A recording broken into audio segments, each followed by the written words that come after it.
जय Shri Ram. So let's continue with the Osho Zen tarot deck और आज का ये हमारा लास्ट कार्ड है ओशो डेक का। ठीक है, so this card is king of clouds. Card का नाम है कंट्रोल। अगर हम इसको राइडर विद टैरो कार्ड के साथ देखते हैं तो किंग ऑफ स्वॉर्ड्स का कार्ड है इसके साथ। और किंग ऑफ स्वॉर्ड्स का कार्ड जैसा हम देखते हैं it shows again it's very similar with the queen of swords कि this person is also believes कि वो किसी की सुनता नहीं है, मतलब एंड फेयर डिसीजंस में जो सही लगता है वही करता है और सही मतलब इसके हिसाब से इसे जो सही लगता है वही लेता है। That person also could be dominating, बहुत डोमिनेटिंग हो सकता है। एंड अगेन इंटेलिजेंस लेवल बहुत हाई रहेगा इस पर्सन का। बट यहाँ पे एक डिफरेंस है, यहाँ पे we see the pair of birds. इस पर्सन को कहीं ना कहीं it also shows in the need of relationship. जिस तरह से क्वीन थी ना, she wants to focus on career whatever, but she was not interested in the relationship, whereas this person is interested in a relationship. But ऐसा जहाँ पे interference ना हो, जहाँ पे कोई पर्सन इसकी प्रिवेसी को, मतलब कहते हैं ना, प्रिवेसी में इंटरफेयर ना करे। मतलब कोई पर्सन ऐसा ना जो बार बार इसको बहुत ज़्यादा पॉजिटिव या ऑब्सेसिव टाइप का पर्सन ना हो, जहाँ पे इसकी फ्रीडम भी इसके साथ रहे, but that person is open for the relationship. और अगर रिलेशनशिप में ये कार्ड आ जाता है तो कहीं ना कहीं this person is very controlling, तो उसकी वजह से इश्यूज हो सकता है रिलेशनशिप में हो। Right, coming back to the Osho Zen tarot card, control card. Again this card is also very similar to the previous cards of that queen of clouds, right? Queen of clouds जिसका नाम था morality। तो जिस तरह से हमने queen of clouds में समझा था, मोरालिटी के चक्कर में कहीं ना कहीं वो पर्सन एकदम रिस्ट्रिक्टेड था। यहाँ पे भी हम यही देख रहे हैं, जैसे कि किंग ऑफ क्लाउड्स में क्या था कि किंग ऑफ स्पोर्ट्स में कि वो पर्सन अपने ही हिसाब से चलता है। उसका भी आप देख रहे था थ्रोन जैसा था, एकदम रेक्टेंगुलर है, कोई फ्लेक्सिबल थ्रोन नहीं है। ठीक है, एकदम एकदम ऐसे स्ट्रेट है। तो क्या शो करता है? रिजिड आइडियाज को शो करता है। अगर हम इसका देखेंगे ना, अगर इस कार्ड को भी देखते हैं, देखो क्लाउड्स हैं अगेन अगर आप देखोगे ना, बहुत परफेक्ट टाइप ऑफ कार्ड है। ठीक है, दोनों लेफ्ट और राइट साइड देखोगे ना एकदम सेम है। ठीक है, बिल्कुल सेम है। उस तरह से अगर हम देखा जाए तो बहुत परफेक्ट अलाइंड है, बट अलाइव नहीं है। अलाइंड हम इसे बोल सकते हैं, बट अलाइव नहीं है, मतलब लाइफ नहीं है। बहुत मेथोडिकल लग रहा है, बहुत मेथोडिकल बोलेंगे, मैथमेटिकल लगेंगे, या फिर रिस्ट्रिक्टेड लगेंगे, या फिर बहुत ही प्रैक्टिकल जो नहीं होते हैं, उस तरह का हमें इसमें व्यू आ रहा है। ओके, ये अगर हम प्लेस देखेंगे ना तो आप उसको क्या देखते हैं, जब फर्स्ट टाइम एकदम से ऐसा लगता है कोई वीडियो गेम खेल रहा हो।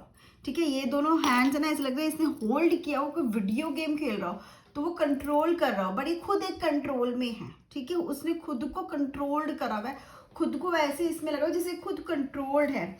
तो this is a time and a place for control, but if we put it in charge of our life we end up totally rigid. क्या मतलब है इसका?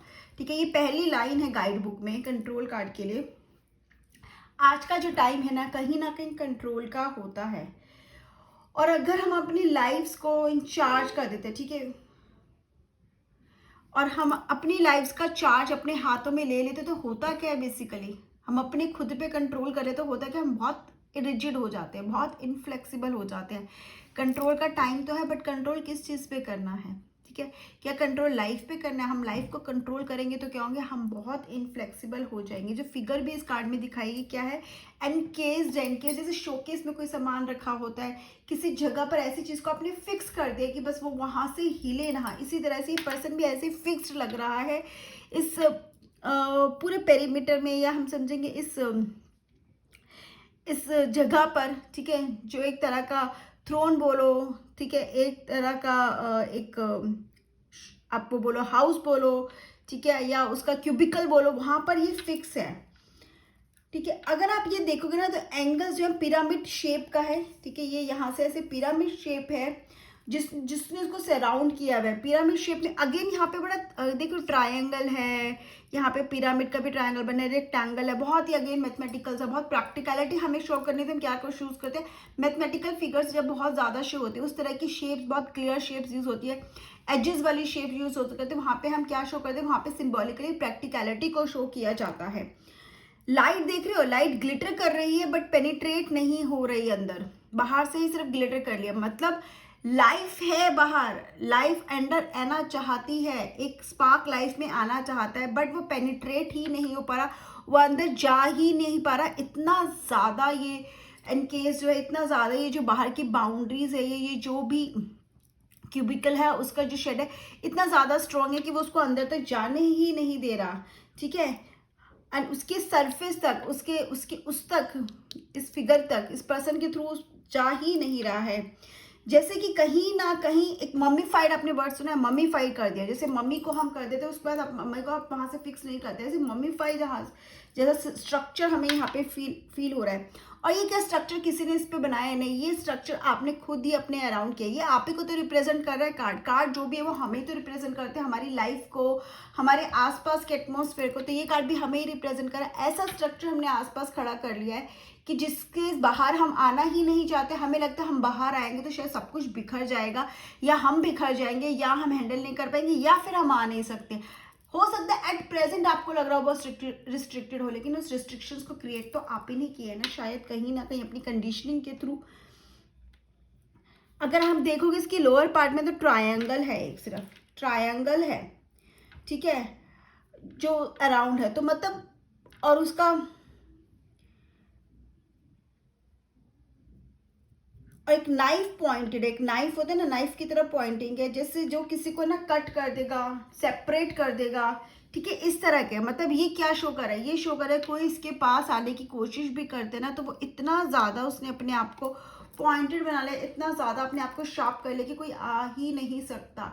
वो कहते ना कि एकदम से दूर हो जाएगा उससे, क्योंकि वो डर जाएगा, वो हार्म फील होगा, ऐसे लगेगा कि इसके पास हम बहुत गए तो हम खुद का ही नुकसान कर लेंगे, वो वाली फीलिंग है। जबकि वो खुद डरा हुआ है, उसने ऐसा क्यों किया, क्योंकि उसको डर लगता है कि अगर कोई मेरे पास आएगा मुझे हर्ट ना कर दे, इसलिए उसने दूसरों को हर्ट करना शुरू कर दिया। बेसिकली क्लाउड्स कार्ड में, स्पेशली क्लाउड के जो भी कोड कार्ड्स है, हम यही चीज़ देख रहे हैं कि क्लाउड कार्ड्स में क्या है, कहीं ना कहीं वो अपने पेन को, खुद को पेन से बचाने के लिए इतना रिस्ट्रिक्ट कर रहे हैं कि दूसरे को पर पेन इन्फ्लिक्ट कर रहे हैं, खुद को पेन से बचाने के लिए।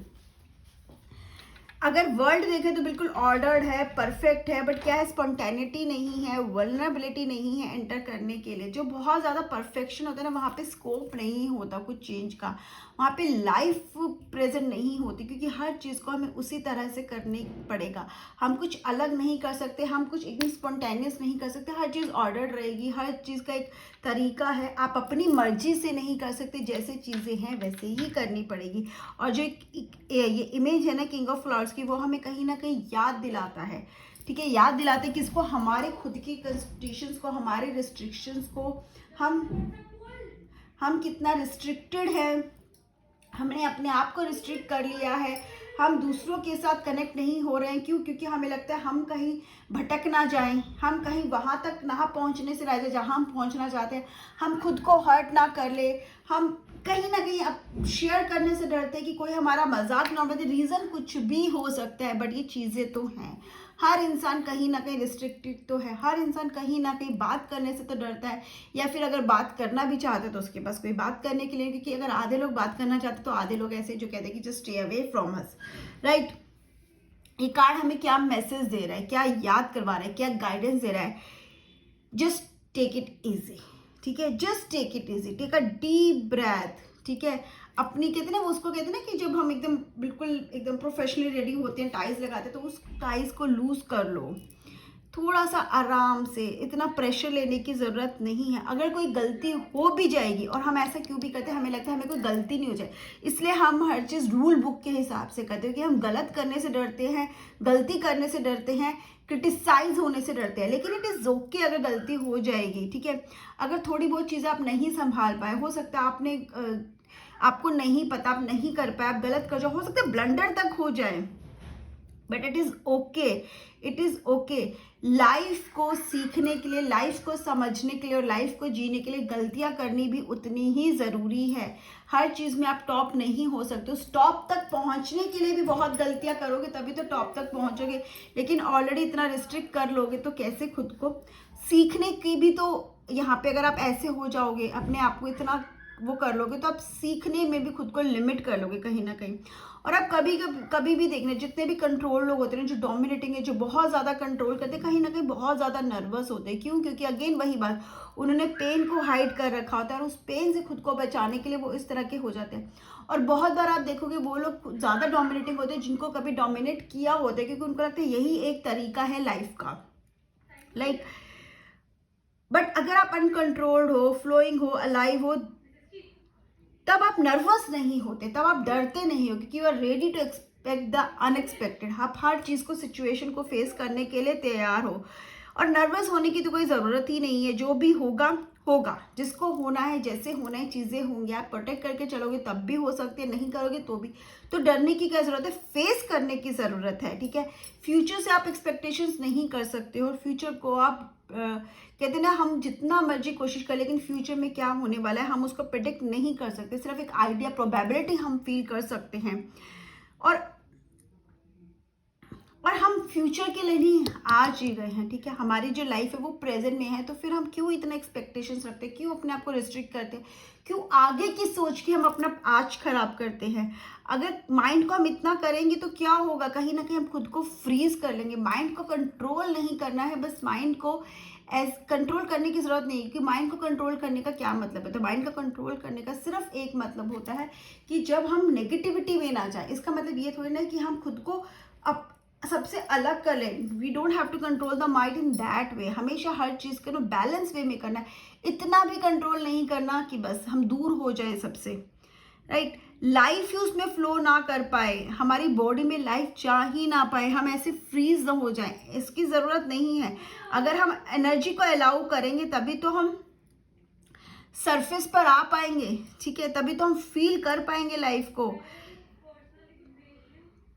ठीक है। आजकल आप देखोगे ना, बहुत अपने आसपास भी आप लोगों के, तो लोग काफी कोल्ड हो गए हैं। पूछते तो है वो, हेलो हाउ आर यू, कैसे हो, बर्थडे पे विश भी करेंगे, but they don't actually mean it, क्योंकि सब आर्टिफिशियल हो गया, सब अपने में मस्त हैं, सेंसिटिविटी नहीं है, ठीक है। लोग आपको बोलेंगे ओ हो भी understand, but they don't understand basically.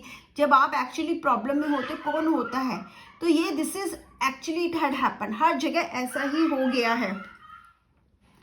सो ये कार्ड हमें मैसेज दे कि we need to come out of this restrictions. हमें उस कंट्रोल से बाहर आना है, हमें लाइफ को जीना है, और पूरे कहते हैं स्पॉन्टेनिटी के साथ जीना है। जो भी आ जाए उसे फेस करने के जीना है।